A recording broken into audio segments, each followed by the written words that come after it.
Então, pessoas, vamos organizar mais um super top 3 repertórios fundamentais para todas as redações? Acho que podemos, acho que precisamos, acho que é conveniente, não é? Acredito que um dos primeiros, que eu nem tinha discutido antes, mas que é extremamente valioso, principalmente para falar de movimentações sociais e políticas, é o que Alberto Melucci chama de rede de movimentos. Essa tendência a formar subsistemas, subgrupos de protesto, de demandas políticas, de bases militantes e de militâncias as redes sociais transbordam, que, no entanto, principalmente pela quantidade, pela proporção, acabam enfraquecendo a luta.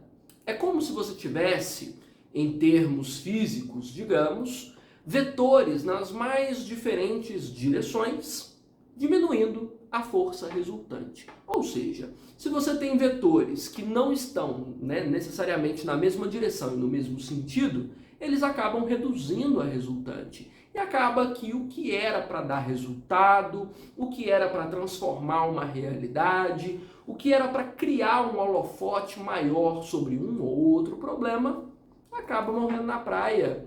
Ou só, digamos, com alguns poucos seguidores numa rede social da vida, numa treta qualquer, que acaba não trazendo resultados significativos. Provas para isso? Nossa, muitas. Veja, por exemplo, que a maior parte das tretas de Twitter com as quais você provavelmente já se filiou, tem o quê? Uns 10 retweets, meia dúzia de comentários estressados, dura 2 dias, morreu na praia. Isso é um subsistema. É uma luta que acaba se enfraquecendo, ela não tem uma institucionalização, ela não tem uma liderança, ela não tem uma pauta específica para conduzir a uma transformação social, acaba não trazendo resultado nenhum. Toda a dinâmica hoje da cultura do cancelamento, uma das práticas mais comuns dentro do ciberespaço, pertence a essas redes de movimento. Veja, são movimentações políticas, militâncias, protestos contra atitudes de uma outra figura, uma outra celebridade, mas que não tem um propósito específico, uma pauta política em específico, uma liderança ou alguma, vamos dizer, direção sobre quais resultados conseguir. Brigam aí pelo cancelamento de uma, de outra figura, de sei lá quem. O cancelamento dura o quê? Um boicote de poucas semanas. Pouco tempo depois você vê o artista celebridade, o influencer surgindo repaginado, conquistando as pessoas outra vez. É um movimento que não traz resultados. Então, eu não sei se essa rede de movimento surge pelo excesso, digamos, de, nesse caso, palanques, porque todo mundo tem um próprio palanque dentro das redes sociais, todo mundo tem voz, e aí quando todo mundo fala, ninguém escuta, né?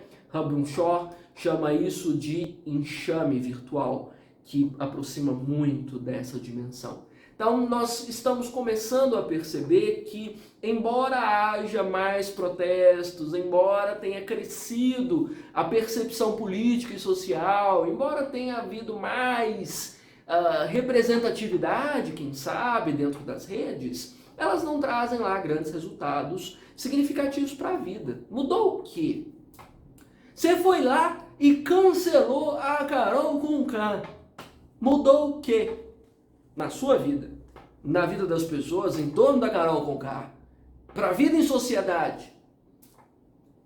Só fez com que ela mudasse a cor do cabelo e viesse com a música cafona mais nada, não transformou. Não havia liderança, não havia institucionalização, não havia vínculo com o Estado, não havia absolutamente nada que fizesse com que essa pauta política gerasse uma transformação. É o que o Anthony Giddens também chama de movimento capilar.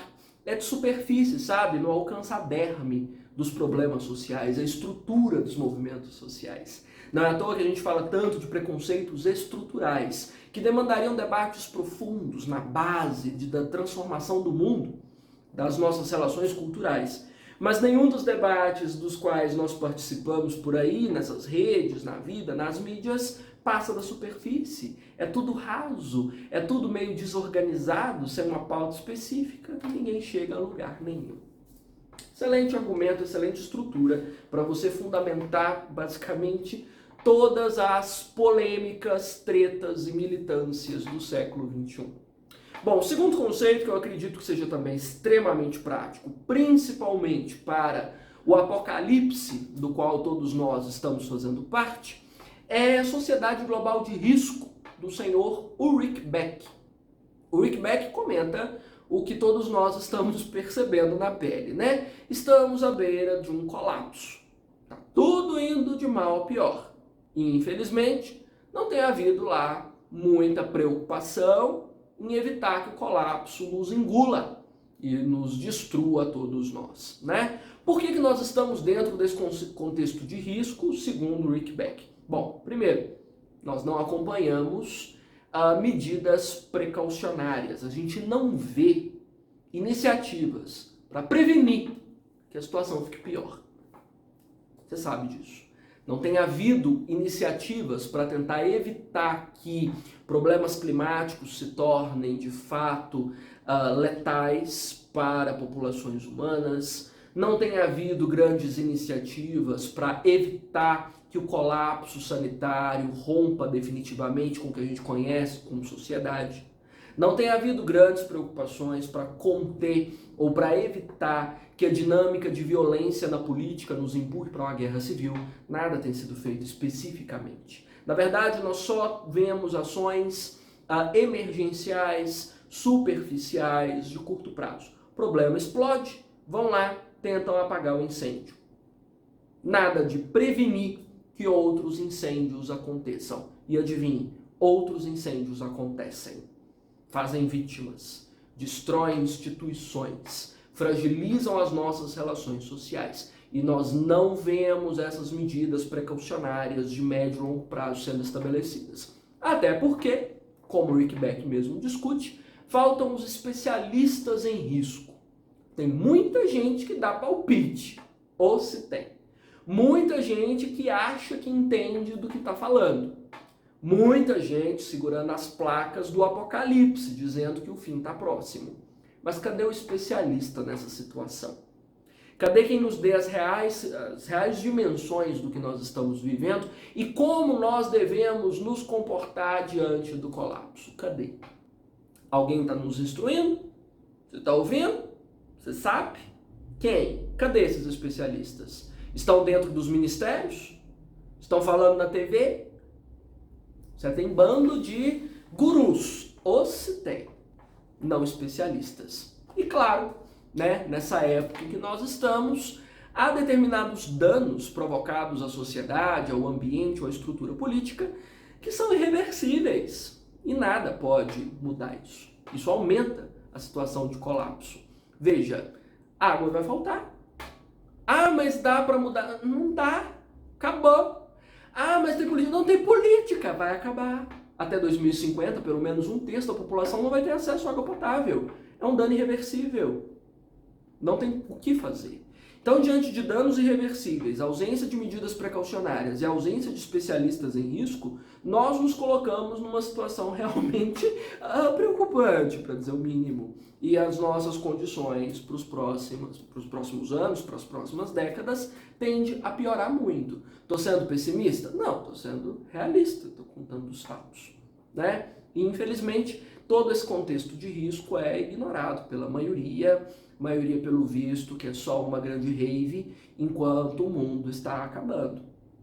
Deve ser mais ou menos isso. Conceito para você discutir de temas ambientais a temas políticos, seja lá qual for a demanda que você quiser discutir.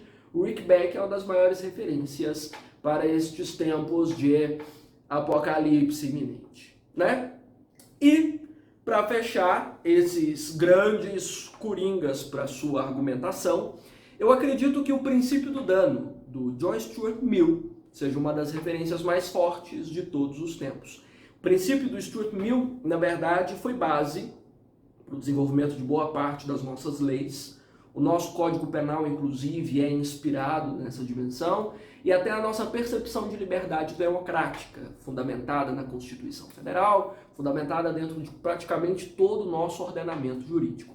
O princípio do dano é o que você provavelmente já ouviu da sua mãe, ou da sua avó, ou da tia da escola inúmeras vezes. A sua liberdade vai até onde começa a liberdade do outro. Ou seja, não existe liberdade plena dentro de nenhuma vida em sociedade. A sua liberdade sempre é limitada pelo espaço do outro, pela liberdade do outro e principalmente pela integridade do outro. Partiu disso aí, rompeu o cercadinho, rompeu a fronteira, dano. É o dano que nós vemos hoje com discurso de ódio, com violência, né? Nós vemos esse dano com impacto ambiental, nós vemos esse dano com desequilíbrio em sociedade, com polarização política, né? Nós vemos isso com uma sociedade que beira o colapso, até porque nós não fomos acostumados a essa liberdade. O próprio Stuart Mill e Kant, que inspirou Stuart Mill nessa discussão, comenta que essa liberdade, né, limitada pelo espaço do outro, demandaria um nível de maturidade, de maioridade gigantesco para que ela se estruturasse de forma adequada. Então, essa sociedade, sinto dizer, não alcançou a sua maioridade para saber viver livre com o outro, para saber viver livre apesar do outro, para saber viver livre com a existência de um conjunto social. Então, nós interpretamos liberdades democráticas como liberdades plenas. Eu posso fazer o que eu quiser. E a gente cresce com essa ideia, né? Eu posso fazer o que eu quiser quando eu for para o ensino médio.